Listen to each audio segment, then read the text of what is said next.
September 7th, 1938. The patient frequently indulges in recriminations expressed in an explosive tone of voice. This morning she threw away the milk, saying it was full of urine, spittle, and all kinds of other filth. Crazed, she hears voices that order her to do things. She says she heard children singing and that they were locked up in a school. January 20th, 1939. Introverted, dazed, cannot focus on anything. When questioned and stimulated, she starts crying and weeping. At other times, she laughs. June 1st. Apathetic. Eats very little. She refuses to be touched. Does not respond. Spends her time in the grounds. The cooks report that she sits on a bench in front of the kitchens. October 14th. Return of impulsive behavior. This morning she asked for 2 eggs to make zabayoni, but when she got them, she threw them up in the air. Excited, clamorous, slightly confused, takes her clothes off. December 8th. Tied to bed for 15 days. High-spirited, tends to make witty comments and use vulgar words, laughs hysterically and pleasures herself. The nurses report that about 2 weeks ago she remained in the showers on her own and didn't want to leave. They said that when they took her away, she swore at them and then lashed out and bit them. 2 nurses had to be treated for their injuries. They've kept her tied to the bed since then. Transferred to the slightly agitated ward, from the care of Dr. B to the care of Dr. C. I was with Amara in the showers. My memories are terrifying. They're not real, are they?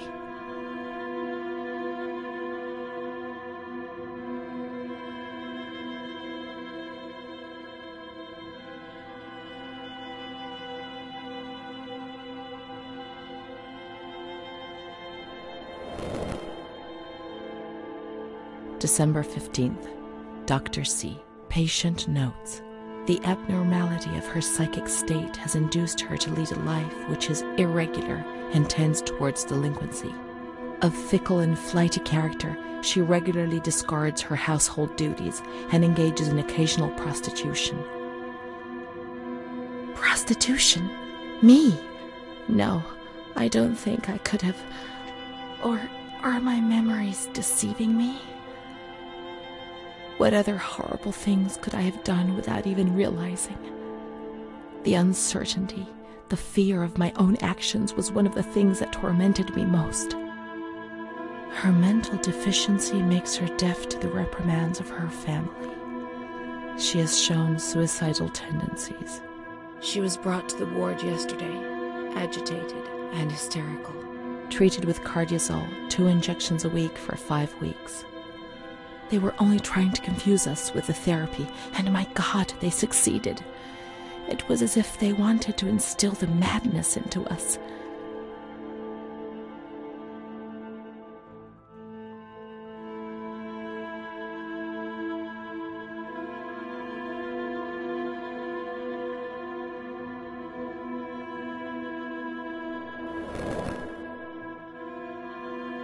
June 2nd.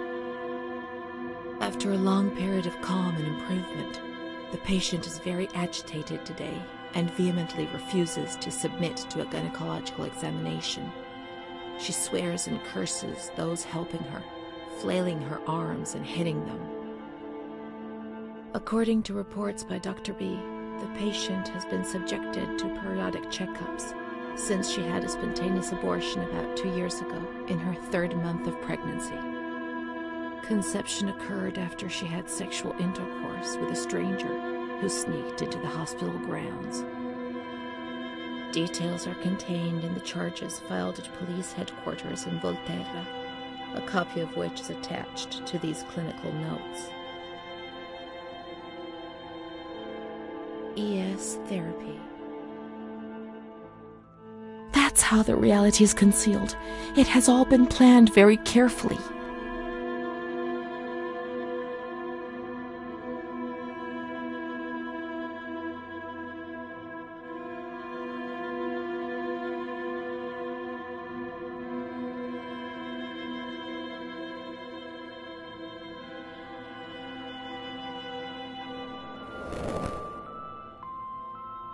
June 13th. The nurses report that she descended into a state of great mental confusion after receiving her mother's letter. She threw her soup over another inmate because she was very anxious, and then punched a nurse. Impulsive, flails about her. She rails against the doctor in vulgar terms while he is examining her, lashes out and spits. Block all correspondence to give the patient no further reason to become agitated. August 20th, tied to bed. The nurses report that the patient is extremely agitated after the visit of a relative or family friend. 2 days later, she is still shouting all the time that he commands her, that she must obey and harm herself, and that she is not Charlotte. All visits forbidden, constrained to bed, and intensification of ES therapy until we achieve results. No contact with the outside. That way nobody knew what was happening within these walls.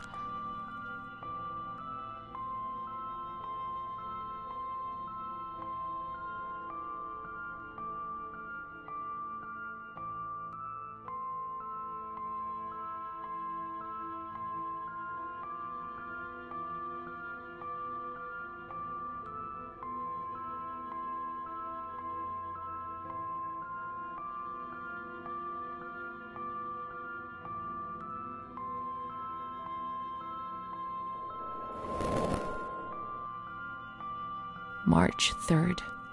Alert, correct attitude, replies when questioned. The nurses report that the patient is calm, she washes and looks after herself. She affirms the existence of a certain Amara. She says that Amara is a patient who disappeared when she was moved to this ward. No confirmation. Probably a regressive hallucination. Evaluate transfer. Did I imagine Amara? That's not possible. She was there. I know she was there. I feel it. She must have left some traces of her presence.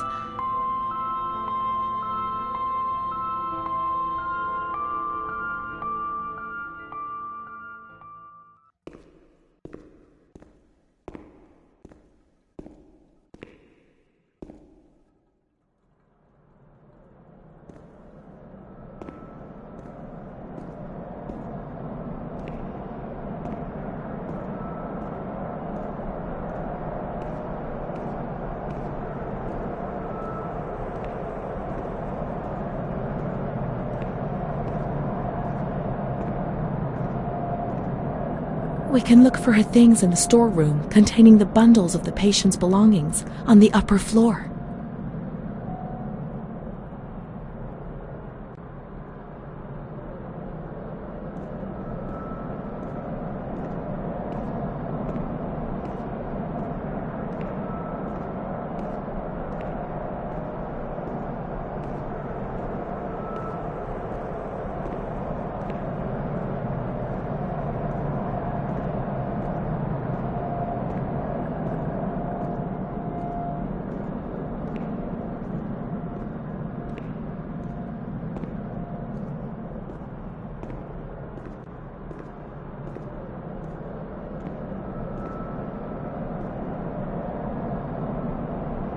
These are Amara's things, I'm certain.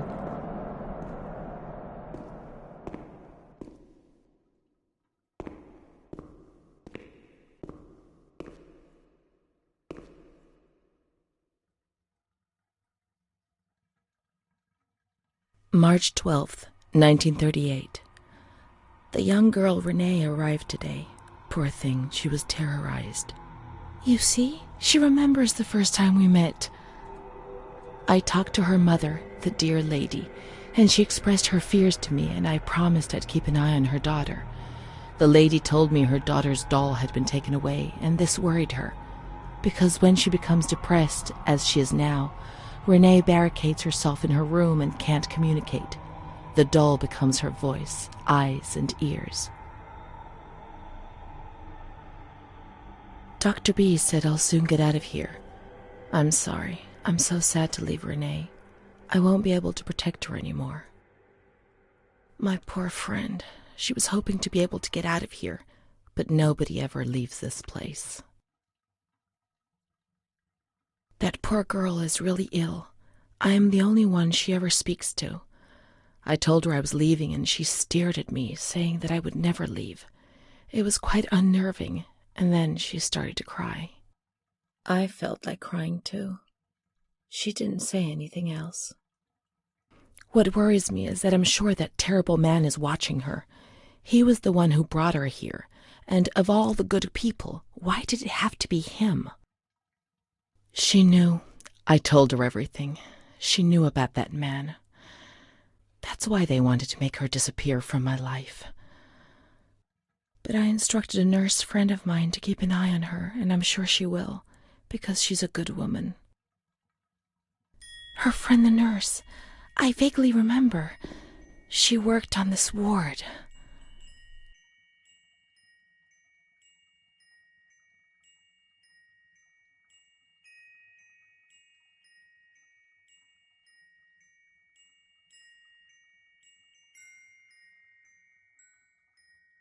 Amara, there she is. She existed. She really did exist. There she is, my friend.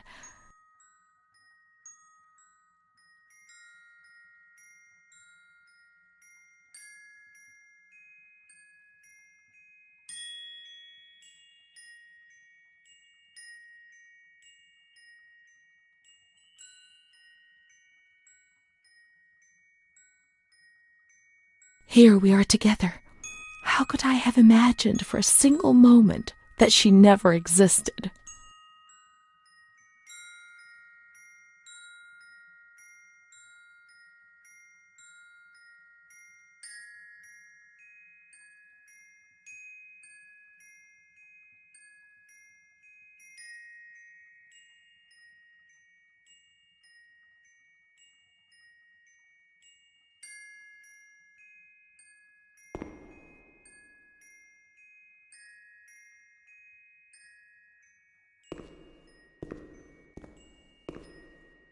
Let's look for signs of the nurse in the nurse's room on the upper floor.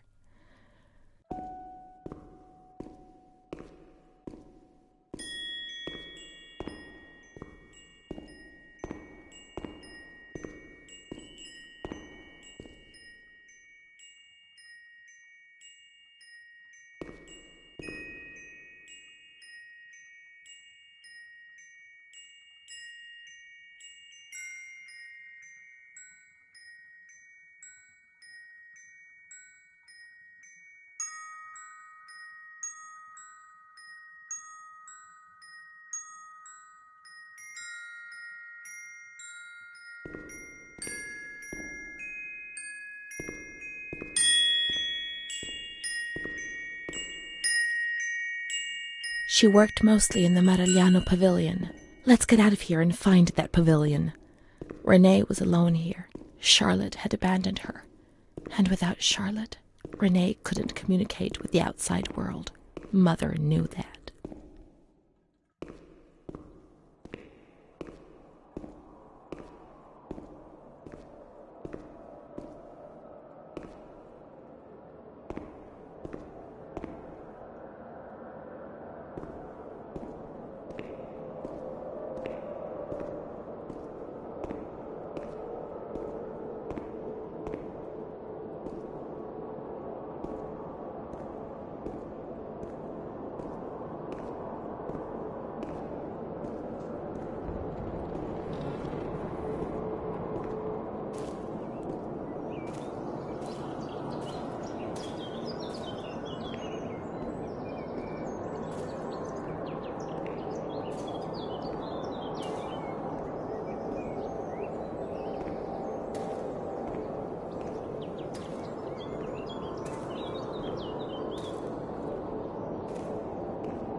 She's kind to everyone, even me.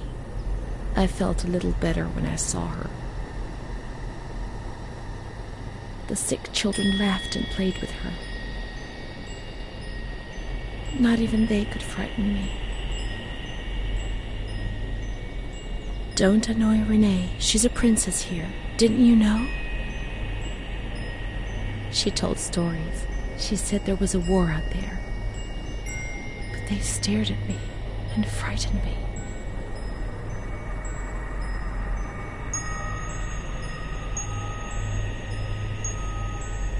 They would come to look for me in the evening, and then no one would have protected me.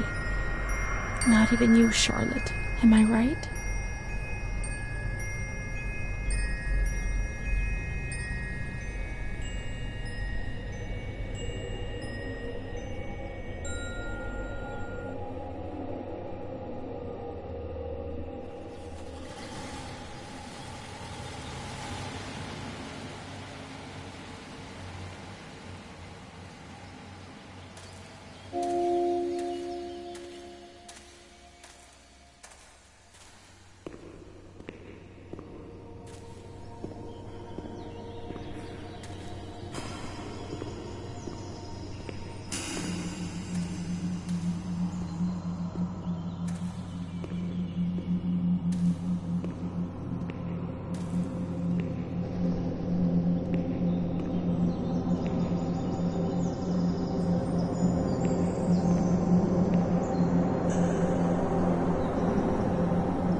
There's Charlotte, my voice, my eyes, my ears, my very soul. Let's go and play together again.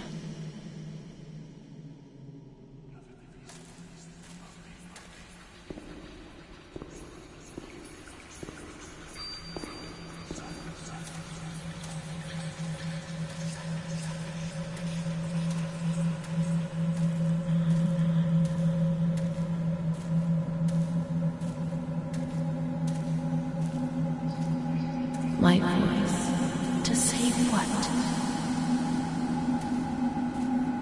Meaningless things.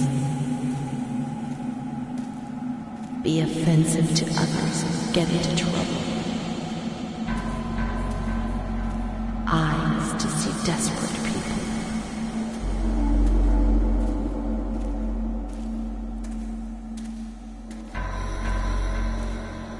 In the mirror, the shadow of my former self.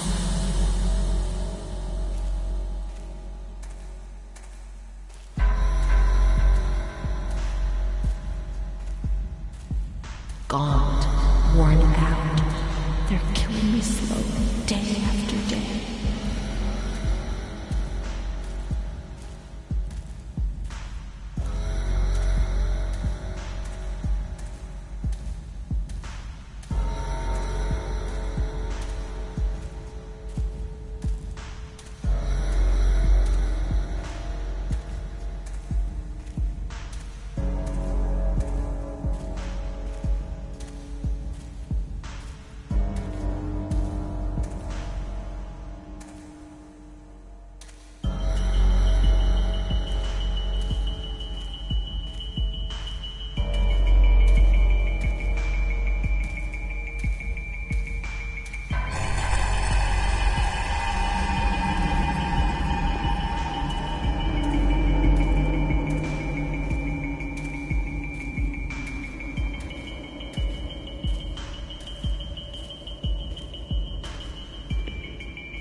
My ears to hear screams, deliriums, threats, and false promises.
It'll be all right. Everything will pass.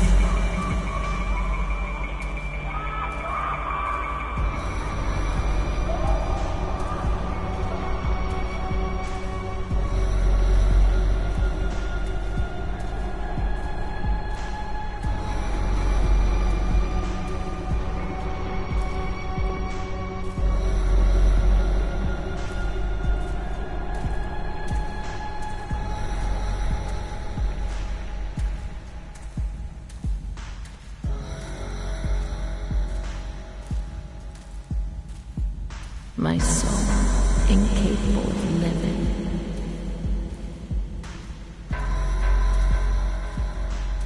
Of fitting into a world which it finds alien.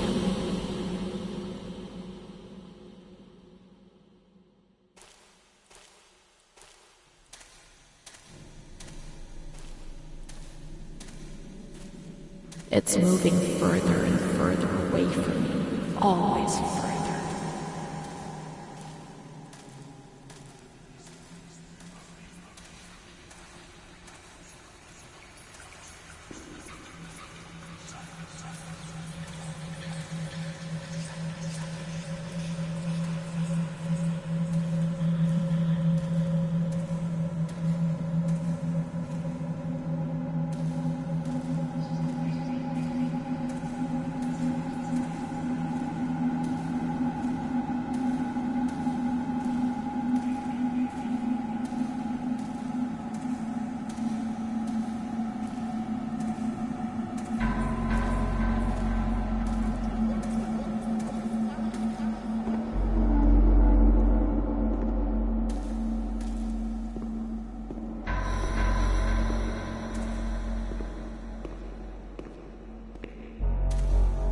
Let's go and play together again.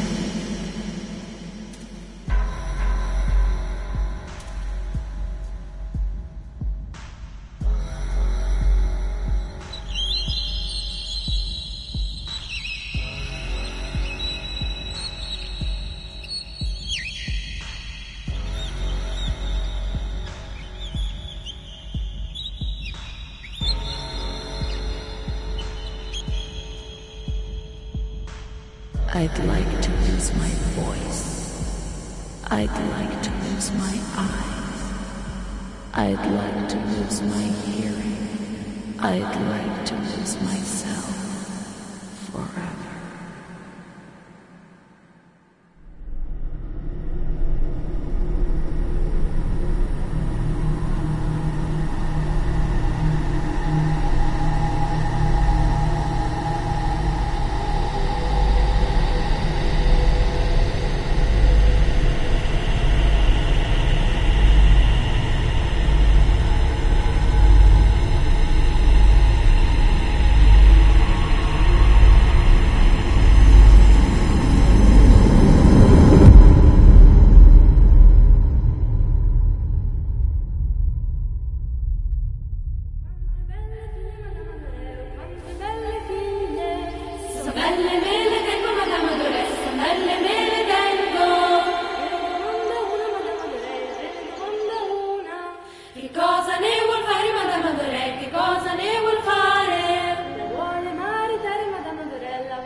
Chi la mariterebbe, Madame Adoré? Con chi la mariterebbe? Con uno spazzacamino, Madame Adoré, con uno spazzacamino.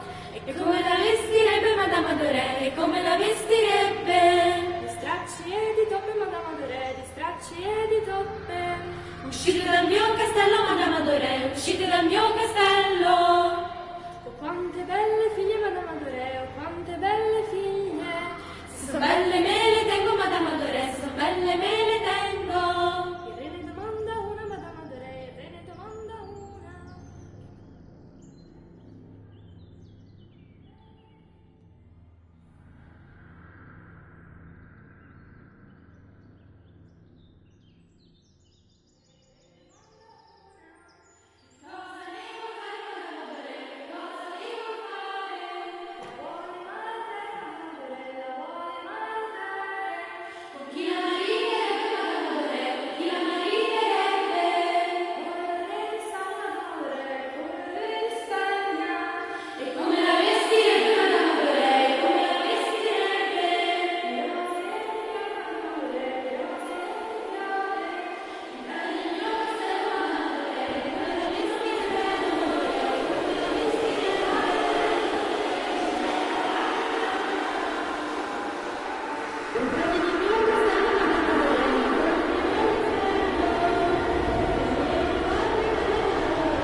A blackbird's eating my head. That's why it hurts so much.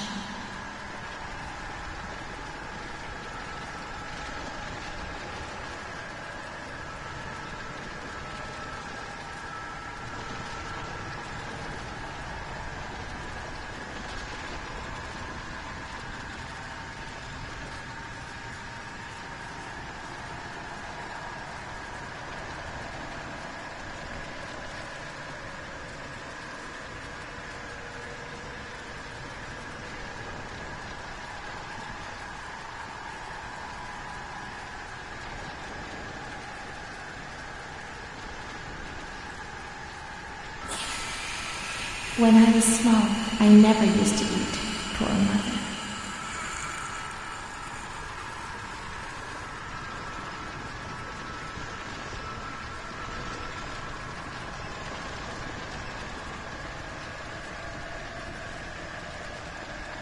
Mom always has to work because it's so cold in winter.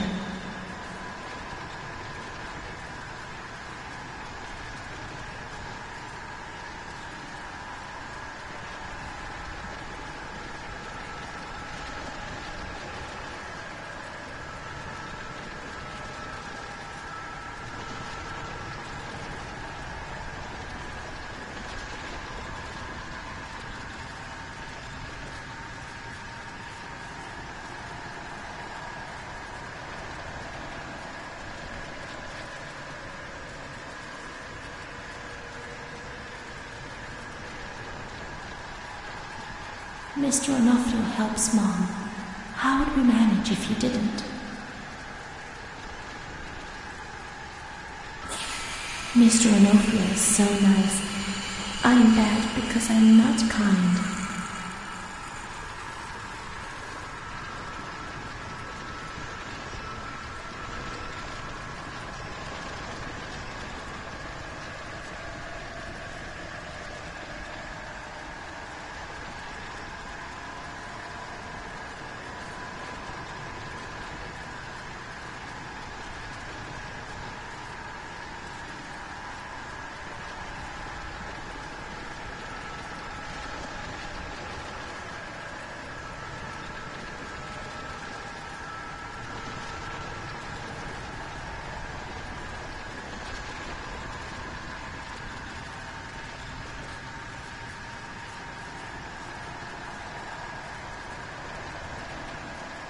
When I was little, I never used to sleep, poor Mom.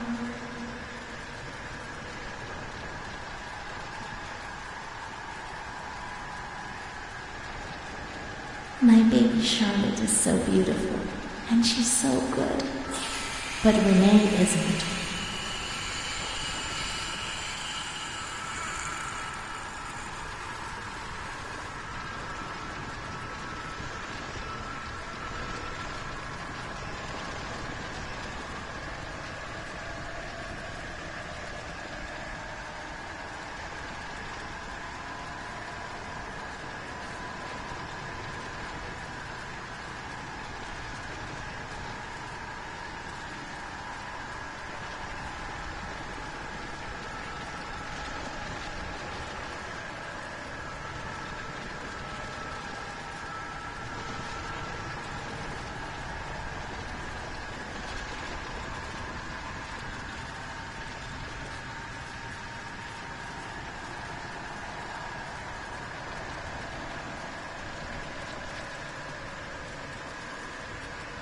Don Gino knows everything. He speaks to God and he tells him lots of things.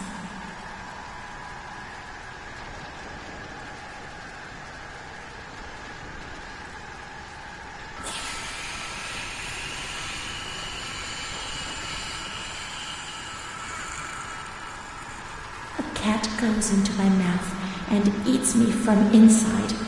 At least you can't see what's happening.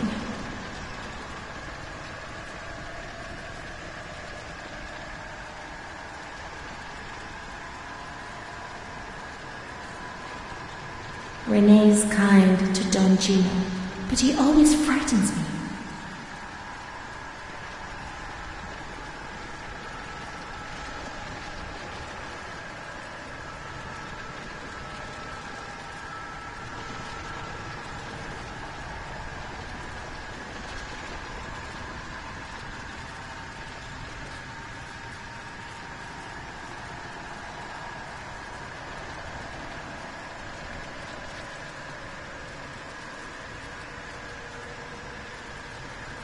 We learn so many things at school, and so we have to attend. How would we get on if we didn't?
What's happened?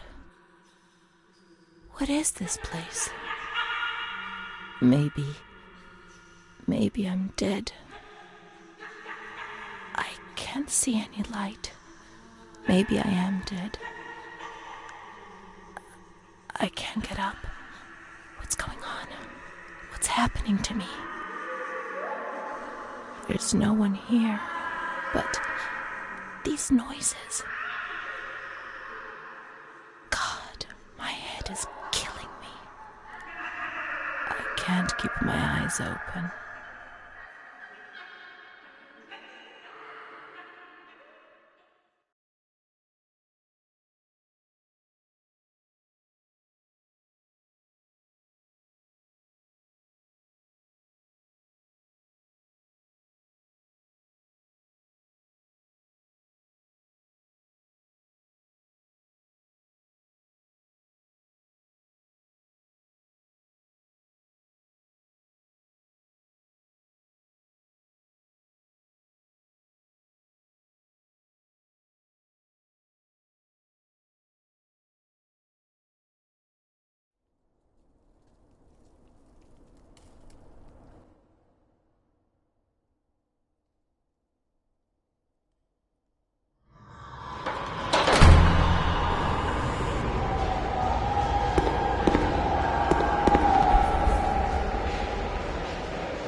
My medical file again. I don't want to know. I don't want to know anymore. There's only confusion.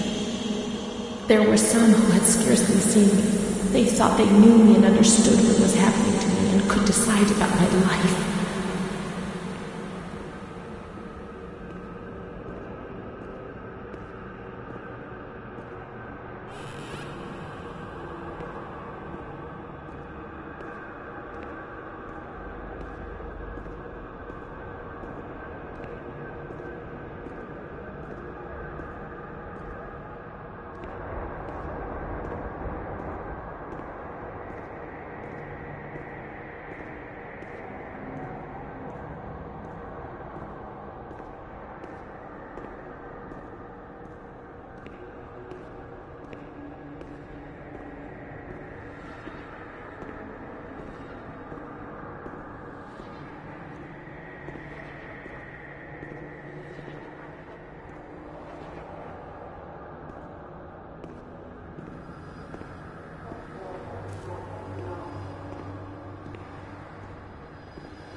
Once more I feel like I'm on the edge of an abyss. What a horrible feeling. My paranoia is hammering at the gates. Everything is exploding, and in the end I know they will enter and destroy me in a matter of seconds. I won't be here for much longer, but in my personal hell, consumed by fear which will be directed violently outwards. When you're not well, I mean, in your head, when you're crazy, what else am I? Well, that's that. I can't speak or move anymore. I find it hard to swallow. I can't eat. Then it passes. I feel better. Like now, perhaps. Then the anxiety returns and I can't sleep. I can't stop the intrusive thoughts, one after the other, relentlessly. I suffer from memory lapses. Yes, there are periods I don't remember anything about, and I don't know what it means. It first started when I was with my fiancé, and Bruna was there. They said I did certain things, I'm too embarrassed to talk about them. But I think that's the reason I'm here, isn't it? But I don't do any of those things now, do I?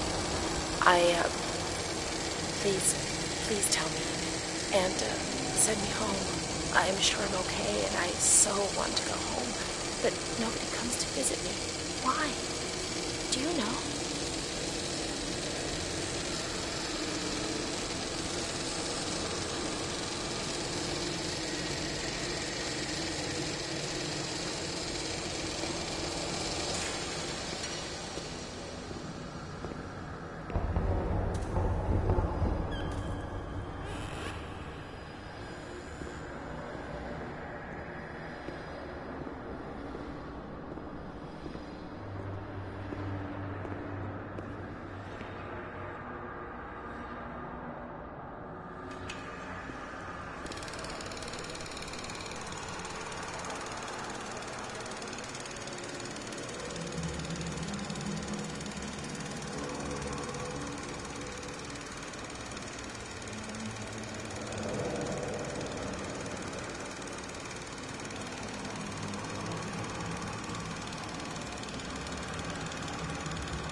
August 28, 1942.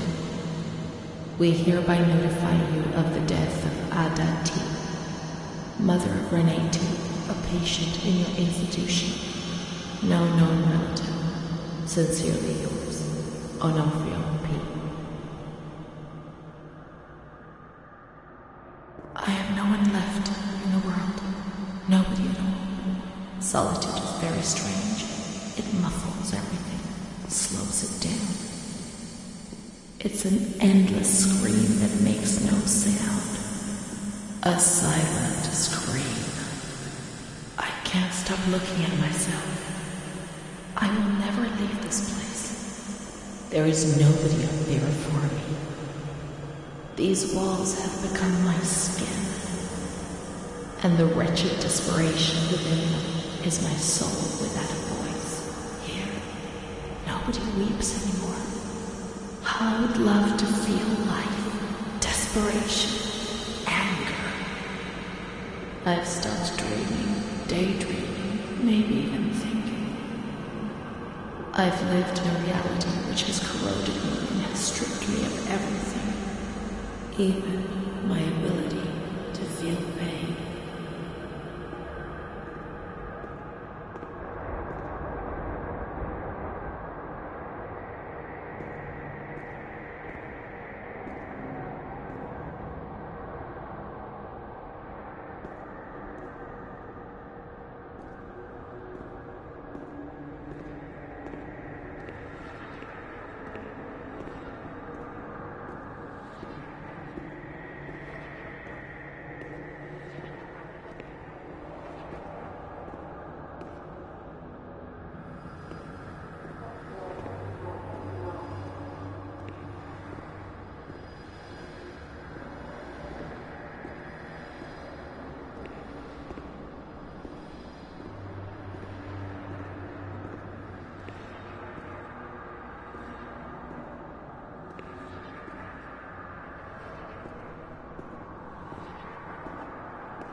May 5th, 1943. Renee's state of health is good. She is eating and speaking. Her spatial and temporal orientation is good. Therapy suspended. December 3rd. She calmly asks if she can leave the hospital. Evaluate patient for 6 months. May 2nd, 1944. Discharge denied despite a favorable psychiatric opinion. The patient has no home or means of support.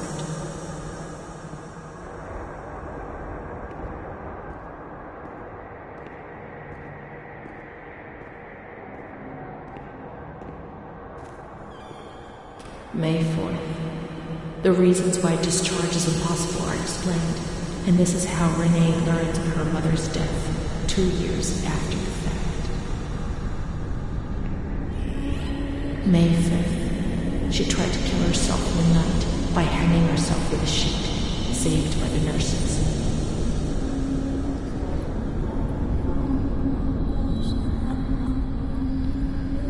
Restrained to her bed, she once more tried to kill herself by suffocation. The decision has been taken to perform a transformatory lobotomy.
June 1944. Operation successful. Patient tranquil and collaborative. Motor coordination capacity reduced, but she's improving. Transferred to the tranquil department in the care of Dr. B. 25th of October. Continues to talk about Amara and her doll, Charlotte. The disturbances of motor capacity show slight signs of improvement. Difficulty walking, not capable of riding, and the nurses report that they have to help her dress, wash, and feed herself. In the summer of 1944, Renee was transferred back into my department. Aware of little, indifferent, hardly ever spoke.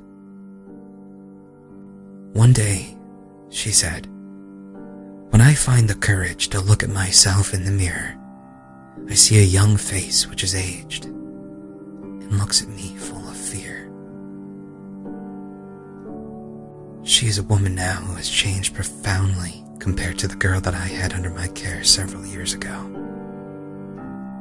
Only the sadness of her gaze and her intelligence are unchanged.